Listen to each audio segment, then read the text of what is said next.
Hi, how are you students? This is Nagraj HP, lecturer in accountancy, Vishwamanava, PE College. In the earlier class, we used to solve the problem in respective of two-column cash book. In this class, we are going to be solve the remaining problem in respective of two-column cash book. That is, record the following transactions in a double column cash book January 2017 and the balance the same. 1st January 2017. Commence business with cash rupees 1 lakh. See, in the previous problem, they given the opening balance of cash in hand and cash at bank. But in this problem, they given the entry as commence business with cash. If you start the business, you need to have a capital. So, ಯಾವಾಗ commence business ಅಂತ ಇರುತ್ತೆ ಅವಾಗ to capital ಅಂತ ಬರಬೇಕು. So ಬಿಸ್ನೆಸ್ಸಿಗೆ cash ಮುಖಾಂತರ capital ಬರ್ತಾ ಇದೆ ಅಂದರೆ so receipt. So you have to write under the debit side. 1st January 2017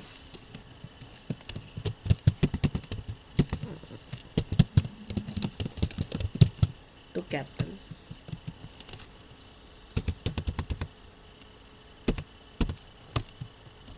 One lakh. Next, 3rd January opened a current account with SBI 50,000. So ನಾನು ಪ್ರೀವಿಯಸ್ ಕ್ಲಾಸಲ್ಲಿ ಹೇಳಿದ್ದೆ, ಯಾವಾಗ ಕ್ಯಾಶ್ ಮತ್ತು ಬ್ಯಾಂಕಿನ ಟ್ರಾನ್ಸಾಕ್ಷನ್ಸ್ ಬರುತ್ತೆ ಅದು ಕಾಂಟ್ರಾ ಎಂಟ್ರಿ ಅಂತ. ಕಾಂಟ್ರಾ ಎಂಟ್ರೀಸು ನಿಮಗೆ ರಿಸಿಪ್ಟ್ ಸೈಡ್ ಪೇಮೆಂಟ್ ಸೈಡ್ ಎರಡು ಕಡೆನೂ ರೆಕಾರ್ಡ್ ಮಾಡ್ತೀರಾ. ರೆಕಾರ್ಡ್ ಮಾಡೋದ್ರ ಜೊತೆಗೆ ಲೆಡ್ಜರ್ ಫೋಲಿಯೋ ಕಾಲಮಲ್ಲಿ ಕಾಂಟ್ರಾ ಎಂಟ್ರೀಸನ್ನು ನಾವು ಸಿ ಅಂತ ನಾವು ಡಿನೋಟ್ ಮಾಡ್ತೀವಿ. So open a current account with SBI ಅಂತ ಬಂದಾಗ bank account data to cash ಅಂತ ಎಂಟ್ರಿ ಬರುತ್ತೆ. ಬ್ಯಾಂಕು ಜರ್ನಲ್ ಎಂಟ್ರಿಯಲ್ಲಿ ಡೆಬಿಟ್ ಇದ್ದರೆ ಇಲ್ಲಿ ಲೆಡ್ಜರಲ್ಲಿ ಏನಾಗುತ್ತೆ, ಕ್ರೆಡಿಟ್ ಆಗುತ್ತೆ.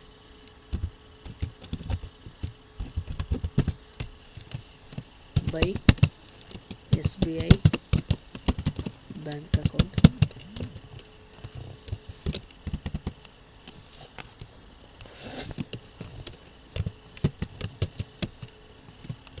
ಸಿ ಅಂತ ಬರೀರಿ.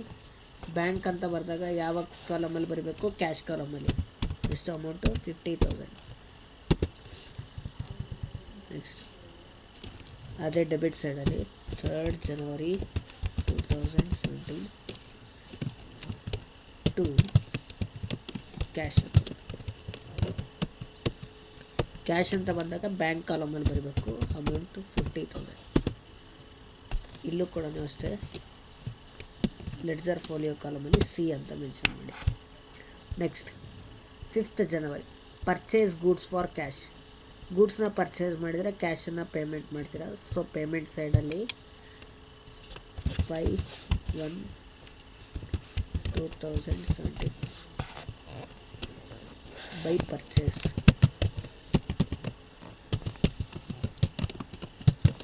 Purchase account. ಕ್ಯಾಶ್ ಪೇಮೆಂಟ್ ಮಾಡಿರೋದ್ರಿಂದ ಕ್ಯಾಶ್ ಕಾಲಮಲ್ಲಿ ರೆಕಾರ್ಡ್ ಮಾಡಬೇಕು.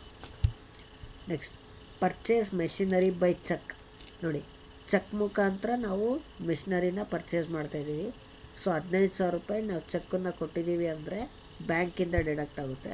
ಸೊ ನೀವು ಪೇಮೆಂಟ್ ಸೈಡಲ್ಲಿ ಬ್ಯಾಂಕ್ ಕಾಲಮಲ್ಲಿ ಅಮೌಂಟನ್ನು ತೋರಿಸ್ಬೇಕು. 10/1/2017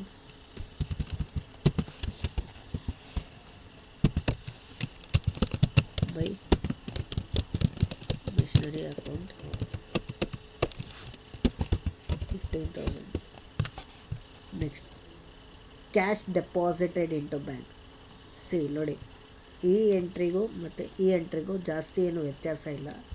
ಅಕೌಂಟನ್ನು ಓಪನ್ ಮಾಡಿದ್ದೀವಿ. ಸೊ ಅಕೌಂಟ್ ಓಪನ್ ಮಾಡಿದ್ರೂ ಬ್ಯಾಂಕಲ್ಲಿ ಅಮೌಂಟನ್ನು ಡೆಪಾಸಿಟ್ ಮಾಡಬೇಕು. So cash deposit into the bank ಅಂದ್ರೂ ಅರ್ಥ ಅದೇ ಬರುತ್ತೆ. ಇಲ್ಲಿ ಕ್ಯಾಶನ್ನ ಬ್ಯಾಂಕಿಗೆ ಡೆಪಾಸಿಟ್ ಮಾಡಿದ್ದೀವಿ ಅಂದರೆ ಎಂಟ್ರಿ ಸೇಮ್ ಆಗುತ್ತೆ, bank account data to cash. So ಇದನ್ನು ಕೂಡ contra 15/1/2017 by bank account. Bank ಅಂತ ಬಂದಾಗ ಕ್ಯಾಶ್ ಕಾಲಮಲ್ಲಿ ರೆಕಾರ್ಡ್ ಮಾಡಬೇಕು ಅಮೌಂಟ್ 4,000. ಮತ್ತು ಅದನ್ನೇ 15/1/2017 17 to cash account contra bank ಕಾಲಮಲ್ಲಿ 15,000. Next sold goods for cash, ಗೂಡ್ಸ್ನ ಸೇಲ್ ಮಾಡಿ ಕ್ಯಾಶನ್ನು ರಿಸೀವ್ ಮಾಡ್ತಾ ಇದ್ದೀವಿ. ಸೊ ಕ್ಯಾಶ್ ಕಾಲಮಲ್ಲಿ 6,000 ರೆಕಾರ್ಡ್ ಮಾಡಬೇಕು. 18/1/2020 to sales account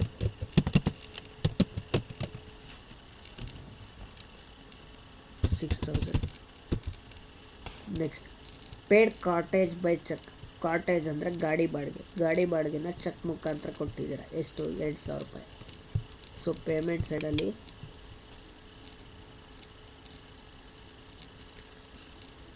(22/1/2017) by ಕಾರ್ಟೇಜ್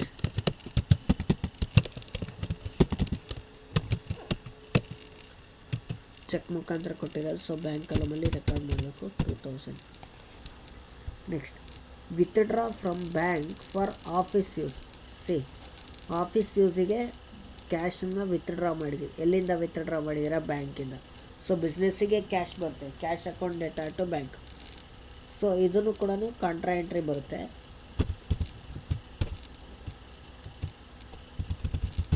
cash account debtor ಅಲ್ಲಿ ಡೆಬಿಟ್ ಆದರೆ ಇಲ್ಲಿ ಕ್ರೆಡಿಟ್ ಆಗುತ್ತೆ. ಬೈ ಕ್ಯಾಶ್ ಅಕೌಂಟ್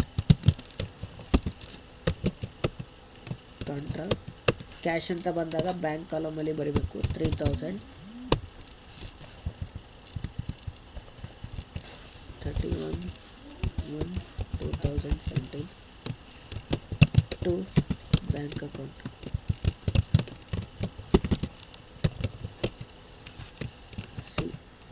ಬ್ಯಾಂಕ್ ಅಂತ ಬಂದಾಗ ಕಾಂಟ್ರಾ ಎಂಟ್ರಿ ಇದ್ದಾಗ ಕ್ಯಾಶ್ ಕಾಲಮಲ್ಲಿ ಬರೀಬೇಕು 3,000. ಸೊ ಇಲ್ಲಿಗೆ ಎಲ್ಲ ಟ್ರಾನ್ಸಾಕ್ಷನ್ಸ್ ಮುಗಿಯುತ್ತೆ. So make the balance of this account. Debit side cash column ಬಂದ್ಬಿಟ್ಟು 1,09,000.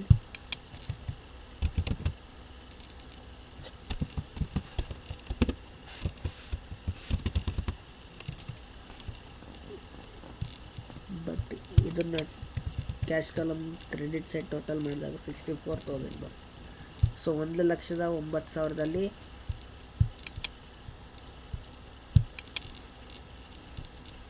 1,09,000 minus 64,000 45,000.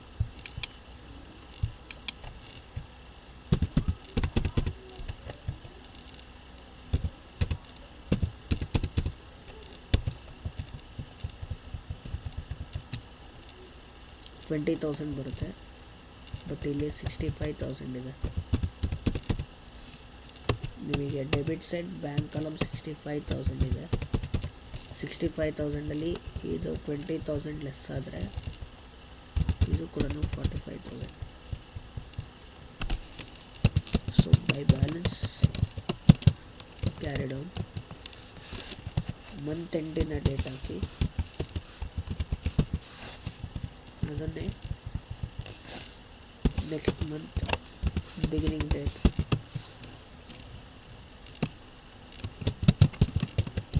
Balance brought down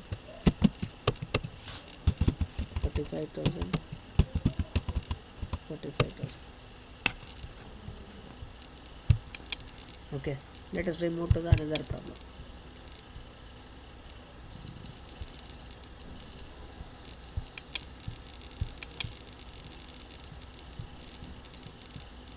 Next,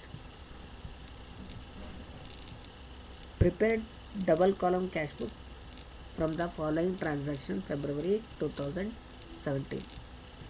Cash in hand 7,500. Bank overdraft ಇಲ್ಲಿ ನೋಡಿ.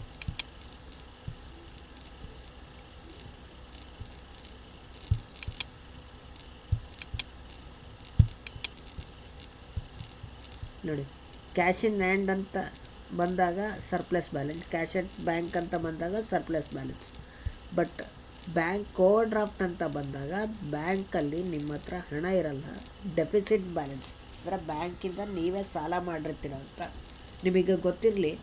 Bank over draft it is N bank overdraft, it is an small loan which is going to be given by the bank to the current account holder whenever the current account holder feels deficit amount.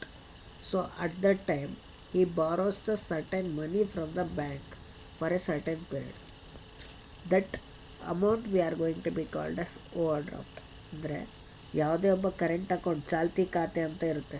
So ಆ current account ಹೋಲ್ಡರ್ಗೆ ಒಂದು ಅವರ ಅಕೌಂಟಲ್ಲಿ ಏನಾದರೂ amount ಇಲ್ಲ ಅಂದರೆ ಅವ್ರ ಬ್ಯಾಂಕಿಂದ ಏನು ಮಾಡ್ತಾರೆ, ಸಾಲ ತೊಗೊತಾರೆ. ಆ ಸಾಲ ತಗೊಂಡು ಆಮೇಲೆ ಅವರು ಅಮೌಂಟನ್ನು ಪೇಮೆಂಟ್ ಮಾಡ್ತಾ ಹೋಗ್ತಾರೆ. ಸೊ ಅದನ್ನು ನಾವೇನಂತ ಕರಿತೀವಿ, ಬ್ಯಾಂಕ್ ಓವರ್ಡ್ರಾಫ್ಟ್. ಸೊ ಈ ಥರ ಬ್ಯಾಂಕ್ ಓವರ್ಡ್ರಾಫ್ಟ್ ಇದ್ದಾಗ ನಾವು ಕ್ರೆಡಿಟ್ ಸೈಡ್ ತೋರಿಸ್ಬೇಕು. ಸರ್ಪ್ಲಸ್ ಬ್ಯಾಲೆನ್ಸ್ ಇದ್ದರೆ ಇಲ್ಲೇ ಡೆಬಿಟ್ ಸೈಡು ಕ್ಯಾಶ್ ಕಾಲಮು ಮತ್ತು ಬ್ಯಾಂಕ್ ಕಾಲಮಲ್ಲಿ ತೋರಿಸ್ತೀರ. ಬಟ್ ಡೆಫಿಸಿಟ್ ಅಮೌಂಟ್ ಇತ್ತು ಅಂದರೆ ಪೇಮೆಂಟ್ ಸೈಡು ಬ್ಯಾಂಕ್ ಕಾಲಮಲ್ಲಿ ಅಮೌಂಟನ್ನು ತೋರಿಸ್ಬೇಕು.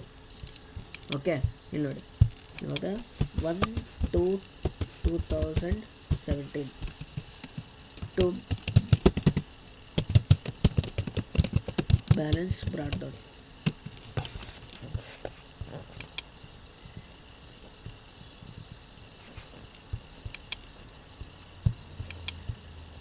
ನೋಡಿ, ಇಲ್ಲಿ 7,500 ಇದೆಲ್ಲ ಕ್ಯಾಶ್ ಇನ್ ಹ್ಯಾಂಡ್, ಅದನ್ನು ಕ್ಯಾಶ್ ಕಾಲಮಲ್ಲಿ ಬರೀಬೇಕು.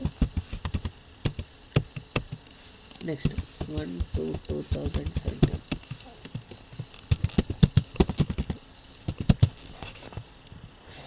By balance brought down. Bank overdraft 12,500 ಇದೆಯಲ್ಲ, ಅದನ್ನು ಬ್ಯಾಂಕ್ ಕಾಲಮಲ್ಲಿ ಬರೀಬೇಕು. ನೋಡಿ ಸರ್, ಪ್ರತಿ ಪ್ರಾಬ್ಲಮಲ್ಲೂ ಬ್ಯಾಲೆನ್ಸ್ ಬ್ರಾಟ್ ಡೌನ್ ಬರೀ ಒಂದೇ ಸೈಡ್ ಬರೀತಾ ಇದ್ವಿ. ಬಟ್ ಈ ಪ್ರಾಬ್ಲಮಲ್ಲಿ ಏನು 2 ಸತಿ ಬರ್ದಿರಲ್ಲ, 2 ಕಡೆ. ಯಾಕೆ ಅಂದರೆ ಇದು ಡೆಫಿಸಿಟ್ ಬ್ಯಾಲೆನ್ಸ್ ಇರೋದನ್ನು ನಾವು ಪೇಮೆಂಟ್ ಸೈಡ್, ಅಂದರೆ ಬ್ಯಾಂಕ್ ಹತ್ರ ತೊಗೊಂಡಿರ್ತಕ್ಕಂಥ ಸಾಲನ ನಾವೇನು ಮಾಡಬೇಕು, ಪೇಮೆಂಟ್ ಮಾಡಬೇಕು. ಸೊ ಪೇಮೆಂಟ್ ಇರ್ತಕ್ಕಂಥದ್ದು ಬ್ಯಾಲೆನ್ಸ್ ಎಷ್ಟು, 12,500. ಯಾರಿಗೆ ಕೊಡಬೇಕಾಗಿರೋದು, ಬ್ಯಾಂಕಿಗೆ. ಸೊ ಹಾಗಾಗಿ ಕ್ರೆಡಿಟ್ ಸೈಡು ನಾವು ಪೇಮೆಂಟ್ ಸೈಡ್ ಅಮೌಂಟನ್ನು ತೋರಿಸ್ತೀವಿ, deficit. Next 3rd February paid wages, ಕೂಲಿನ ಕೊಡ್ತಾ ಇದ್ದೀವಿ 600 ರೂಪಾಯಿ, ಅದು payment side. 3rd February 2017 by wages account ಎಷ್ಟು, 600. Next goods purchase and paid by cheque. ನೋಡಿ, ಗೂಡ್ಸ್ನ ಪರ್ಚೇಸ್ ಮಾಡಿ ಚೆಕ್ ಮುಖಾಂತರ ಅಮೌಂಟನ್ನು ಕೊಡ್ತಾ ಇದ್ದೀವಿ. So bank payment side bank ಕಾಲಮಲ್ಲಿ ತೋರಿಸ್ಬೇಕು. By purchase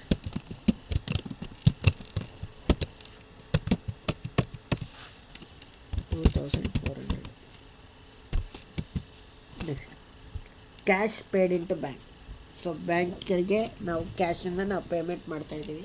so contra entry ಬರುತ್ತೆ, bank account debtor to cash, bank account debtor. Journal ಎಂಟ್ರಿಯಲ್ಲಿ ಬ್ಯಾಂಕ್ ಡೆಬಿಟ್ ಇದ್ದರೆ ಇಲ್ಲಿ ಕ್ರೆಡಿಟ್ ಆಗುತ್ತೆ.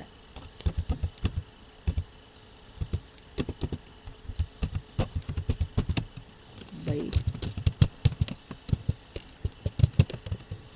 Bank account contra.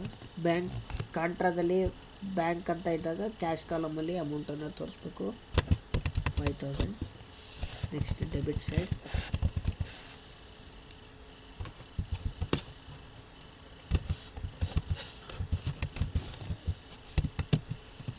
To cash account.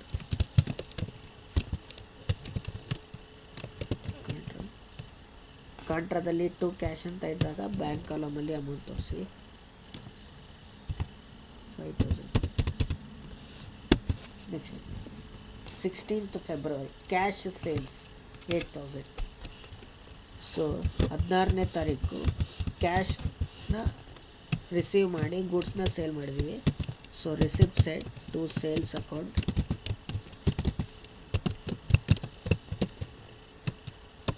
Cash ಕಾಲಮಲ್ಲಿ 8,000. Next paid establishment expenses by cheque. ನೋಡಿ, establishment ಎಕ್ಸ್ಪೆನ್ಸಸ್ಸನ್ನು ನಾವೇನು ಮಾಡ್ತಾಯಿದ್ದೀವಿ, ಪೇಮೆಂಟ್ ಮಾಡ್ತಾಯಿದ್ದೀವಿ. ಸೊ ಎಸ್ಟಾಬ್ಲಿಷ್ಮೆಂಟ್ ಎಕ್ಸ್ಪೆನ್ಸಸ್ಸನ್ನು ಯಾವುದ್ರ ಮುಖಾಂತರ ಪೇಮೆಂಟ್ ಮಾಡ್ತಾಯಿದ್ದೀರಾ, ಚೆಕ್. ಸೊ ಪೇಮೆಂಟ್ ಸೈಡಲ್ಲಿ ಬೈ ಪಬ್ಲಿಷ್ ಮೆಂಟ್ ಅಂತ ಬರೆದು ಪೇಮೆಂಟ್ ಸೈಡಲ್ಲಿ cheque bank column 1500. Next commission receive 2500. Receipt ಸೈಡಲ್ಲಿ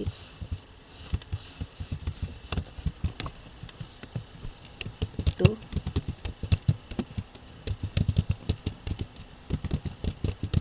ಕಮಿಷನ್ ಕ್ಯಾಶ್ ಕಾಲಮಲ್ಲಿ 2500. ಓಕೆ, ಇಲ್ಲಿಗೆ ಈ ಎಲ್ಲ ಟ್ರಾನ್ಸಾಕ್ಷನ್ಸ್ ಮುಗೀತು. So make the balance of this. Cash column debit side 85,500 ಇದೆ.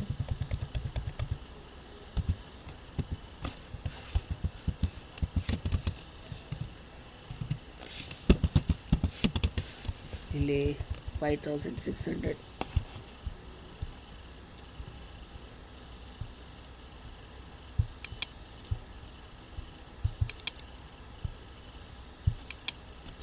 $85,500 minus 5,600, 79,900.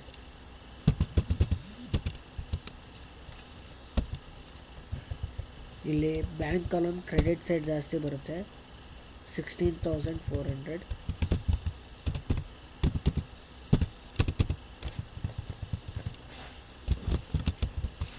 minus 5,000 ಅಂತ ಮಾಡಿದಾಗ 11,400.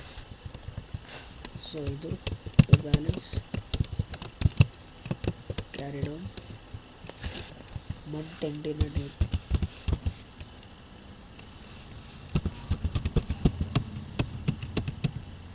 ಇಲ್ಲಿ ಇದು ಬ್ಯಾಲೆನ್ಸ್ ಕ್ಯಾರಿಡ್ ಆನ್ ಆಗುತ್ತೆ. By balance carried on. Next ಈ 79,900 ಅಂದರೆ ಸರ್ಪ್ಲಸ್ ಬ್ಯಾಲೆನ್ಸನ್ನು debit side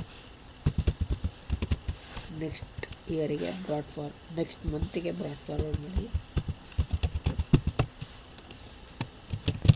balance brought down. Next ಈ ಡೆಫಿಸಿಟ್ ಬ್ಯಾಲೆನ್ಸ್ 11,400 ಇದನ್ನು ಕ್ರೆಡಿಟ್ ಸೈಡಿಗೆ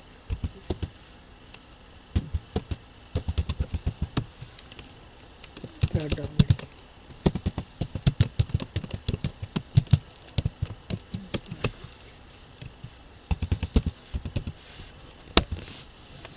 Okay, so this is about this problem. Let us move to the another problem.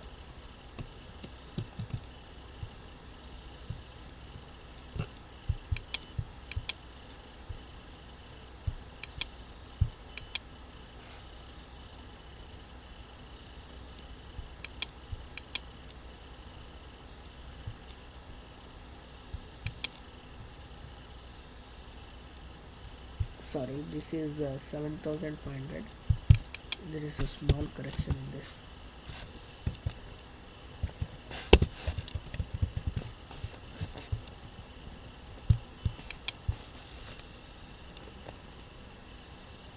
$18,000.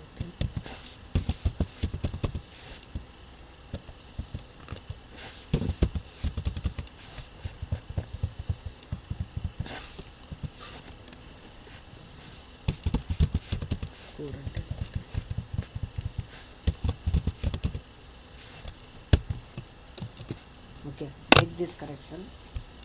Okay,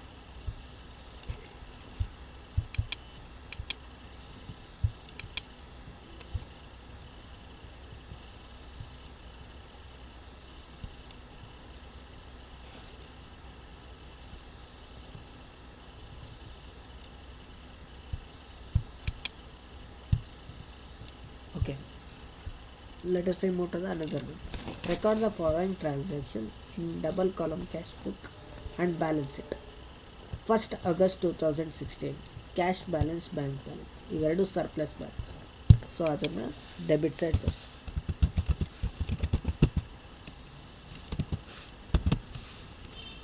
to balance brought down. Cash balance ಬಂದು 20,000 ಇದೆ. Bank balance ಬಂದು 15,000. Next paid into bank. So already ನಾನು ನಿಮಗೆ ಹೇಳಿದೆ, paid into bank ಅಂದರೆ ಬ್ಯಾಂಕಿಗೆ ಅಮೌಂಟನ್ನು pay ಮಾಡ್ತಾ ಇದ್ದೀರಾ. ಸೊ ಕಾಂಟ್ರಾ ಎಂಟ್ರಿ ಬರುತ್ತೆ. Bank account data to cash. Bank account debtor ಅಲ್ಲಿ ಡೆಬಿಟ್ ಆದರೆ ಇಲ್ಲಿ ಕ್ರೆಡಿಟ್ ಆಗುತ್ತೆ. 8/8/2016.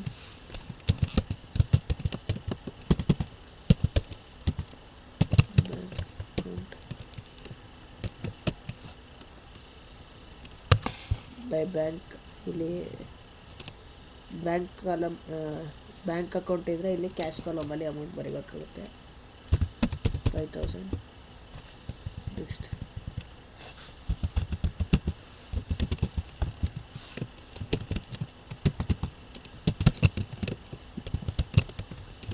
ಕ್ಯಾಶ್ ಬ್ಯಾಂಕ್ ಕಾಲಮಲ್ಲಿ 5,000. Next cash sales 18,000. ಸೊ ಗೂಡ್ಸ್ನ ಸೇಲ್ ಮಾಡಿ ಕ್ಯಾಶನ್ನು ರಿಸೀವ್ ಮಾಡ್ತಾ ಇದ್ದೀರಾ. ಸೊ ರಿಸಿಪ್ಟ್ ಸೈಡಲ್ಲಿ ಕ್ಯಾಶ್ ಕಾಲಮಲ್ಲಿ ರೆಕಾರ್ಡ್ ಮಾಡಬೇಕು. To sales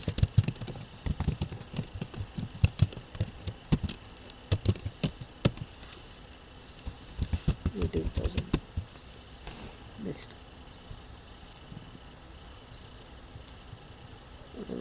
paid telephone bill by cheque. ನೋಡಿ, ಡಿಸ್ಕೌಂಟ್ 180 ರೂಪೀಸ್ ಇದೆ. ಡಿಸ್ಕೌಂಟ್ 180 ರೂಪೀಸಿಂದ ಏನೂ ತಲೆ ಕೆಡಿಸ್ಕೊಬೇಡಿ, ಯಾಕೆಂದರೆ ಇದು 2 ಕಾಲಮ್ ಕ್ಯಾಶ್ ಬುಕ್ ಮಾಡ್ತಾ ಇರೋದು. ಸೊ 2 ಕಾಲಮ್ ಕ್ಯಾಶ್ ಬುಕ್ ಮಾಡ್ಬೇಕಾದ್ರೆ ಡಿಸ್ಕೌಂಟನ್ನು ತೋರಿಸೋ ನೆಸೆಸಿಟಿ ಇಲ್ಲ. Okay. Next paid telephone bill by cheque. So payment ಸೈಡಲ್ಲಿ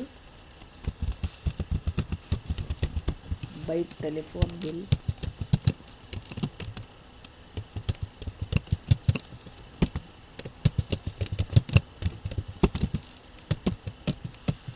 ಚೆಕ್ ಮುಖಾಂತರ ಪೇಮೆಂಟ್ ಮಾಡ್ತೀರಾ. ಸೊ ಬ್ಯಾಂಕ್ ಕಾಲಮಲ್ಲಿ 1,500. ನೆಕ್ಸ್ಟ್ ಇಲ್ಲಿ ಕೂಡ ಅಷ್ಟೇ, ಸೇಲ್ಸಲ್ಲಿ ಹೇಗೆ ಡಿಸ್ಕೌಂಟ್ ಬಂದಿಲ್ಲ, ಪರ್ಚೇಸಲ್ಲೂ ಡಿಸ್ಕೌಂಟ್ ಬರೋಲ್ಲ. ಸೊ ಕ್ಯಾಶ್ ಪರ್ಚೇಸ್ಗೆ ಮಾಡಿದ್ದೀವಿ, ಪೇಮೆಂಟ್ ಸೈಡು ರೆಕಾರ್ಡ್ ಮಾಡಬೇಕು.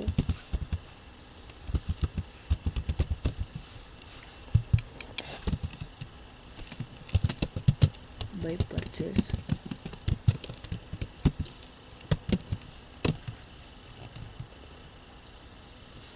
4,000. ಸೊ ಇಲ್ಲಿಗೆ ಈ ಟ್ರಾನ್ಸಾಕ್ಷನ್ಸ್ ಎಲ್ಲ ಮುಗೀತು. So make this ledger balance. 38,000 ಇದೆ.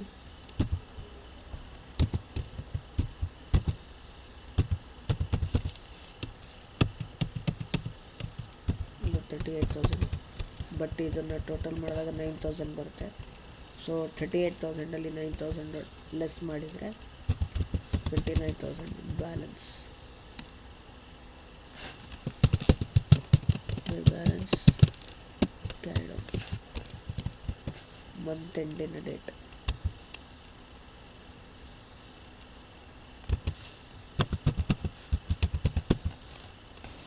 ನೆಕ್ಸ್ಟ್ ಇಲ್ಲಿ 15 + 5 20,000. 20,000ಅಲ್ಲಿ 1,500 ಲೆಸ್ ಮಾಡಿದರೆ 18,500. ಸೊ ಇವೆರಡನ್ನು ನಾವು ನೆಕ್ಸ್ಟ್ ಮಂತಿಗೆ ಬ್ರಾಡ್ ಡೌನ್ ಮಾಡೋದು. Balance brought down 1/9/2016. Okay.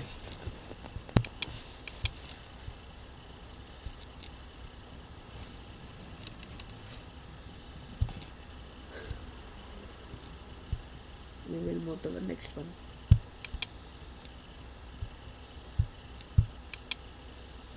Prepare bank column cash book from the following transactions of Measures Modern Associates for the month of June 2016. Okay. Modern associates ಅವ್ರದ್ದು ಜೂನಿನ ತಿಂಗಳಿನ ಒಂದು statements ಕೊಟ್ಟಿದ್ದಾರೆ. First June 2016 cash in hand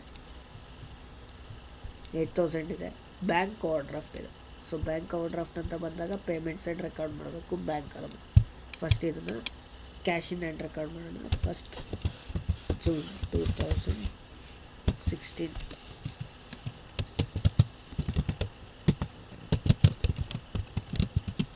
to balance brought down 8,000. Next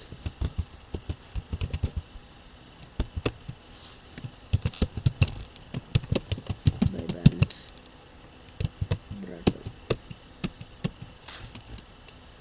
6,000. Purchase goods by check. So payment ಸೈಡಲ್ಲಿ bank ಕಾಲಮಲ್ಲಿ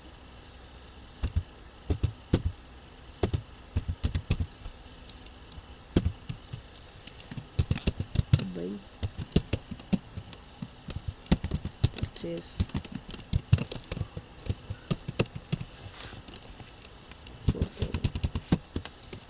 next cash sales. ಗೂಡ್ಸ್ನ sale ಮಾಡಿದಾಗ ಕ್ಯಾಶ್ನ receive ಮಾಡ್ತೀವಿ. Receipt side cash column ಬರೀಬೇಕು ಟು ಸೇಲ್ಸ್ ಅಕೌಂಟ್.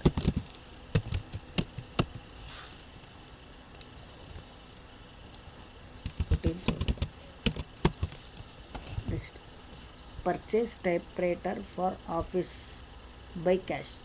ನೋಡಿ ಅಸೆಟ್ನ ಪರ್ಚೇಸ್ ಮಾಡಿದ್ದೀವಿ. ಸೊ ಪೇಮೆಂಟ್ ಸೈಡಲ್ಲಿ by typewriter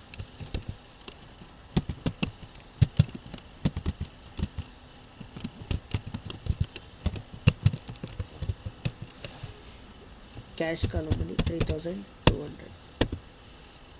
next withdrawn from bank for personal use. ನೋಡಿ ಪರ್ಸ್ನಲ್ ಯೂಸ್ ಅಂತ ಬಂದಾಗ ಡ್ರಾಯಿಂಗ್ಸ್ ಬರುತ್ತೆ. ಸೊ ಪೇಮೆಂಟ್ ಸೈಡಲ್ಲಿ 26/2016 ಬೈ ಡ್ರಾಯಿಂಗ್ಸ್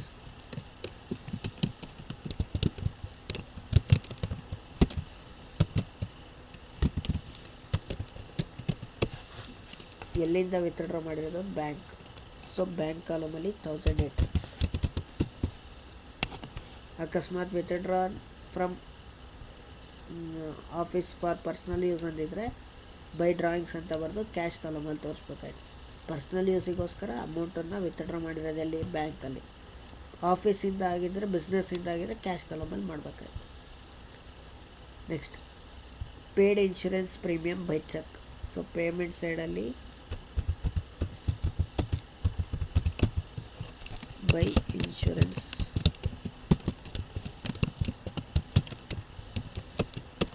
ಚೆಕ್ ಮುಖಾಂತರ ಕೊಟ್ಟಿರೋದು. ಸೊ ಬ್ಯಾಂಕ್ ಕಾಲಮಲ್ಲಿ 1,000.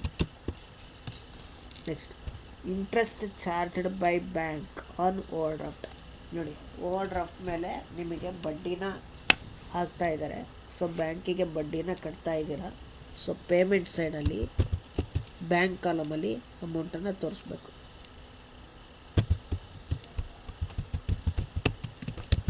By interest on bank overdraft. Bank ಕಾಲಮಲ್ಲಿ 500 rupees. Next paid rent. ಬಾಡಿಗೆ ಕೊಟ್ಟಿದ್ದೀರಾ. ಪೇಮೆಂಟ್ ಸೈಡಲ್ಲಿ ಬೈ ರೆಂಟ್ ಅಕೌಂಟ್ ಕ್ಯಾಶ್ ಕಾಲಮಲ್ಲಿ 800. ಸೊ ಇಲ್ಲಿ ಟ್ರಾನ್ಸಾಕ್ಷನ್ಸ್ ಎಲ್ಲ ಮುಗೀತು. ಈಗ ಬ್ಯಾಲೆನ್ಸ್ ಮಾಡೋಣ. ಕ್ಯಾಶ್ ಕಾಲಮಲ್ಲಿ 22,000 ಇದೆ.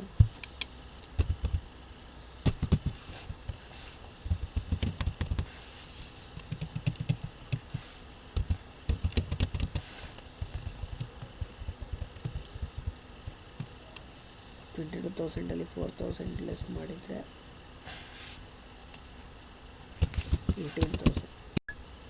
22,000 4,000 ಲೆಸ್ ಮಾಡಿದರೆ 18,000.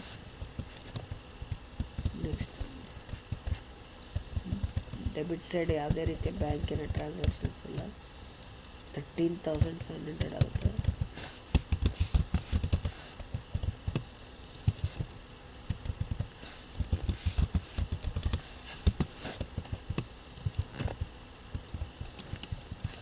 ಸೊ 13,700 ಎಂಟೈರ್ ಅಮೌಂಟನ್ನು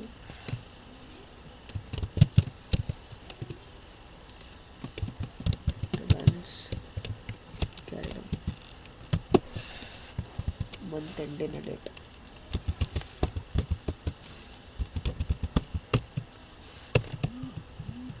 ಇಲ್ಲಿ ಕೂಡ ಮಂತ್ ಎಂಡಿನ ಡೇಟ್.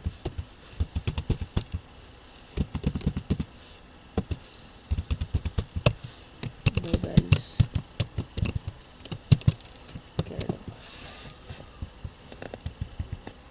ಈ ಅದೇ 18,000 ಡೆಬಿಟ್ ಸೈಡ್ ಕ್ಯಾಶ್ ಕಾಲಮಲ್ಲಿ to balance brought down. Next month beginning ಅಂದರೆ 1/7/2016 ಅದೇ ರೀತಿ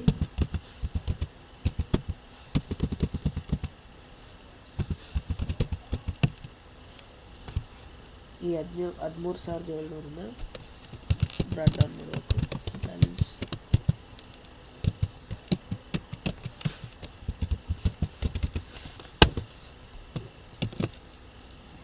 okay, so this is all about today's class. We'll meet in next upcoming class. Okay, so ಇಲ್ಲಿಗೆ ನಿಮಗೆ ಇನ್ನು 4 ಪ್ರಾಬ್ಲಮ್ಸ್ ಇದ್ದಾವೆ. ಇನ್ನು ರಿಮೈನಿಂಗ್ 4 ಪ್ರಾಬ್ಲಮ್ಸ್ನ ನಾನು ನೆಕ್ಸ್ಟ್ ಕ್ಲಾಸಲ್ಲಿ ನಿಮಗೆ ಸಾಲ್ವ್ ಮಾಡಿಸ್ತೀನಿ. So this is all about today's class. We will going to be meet in next class. Thank you.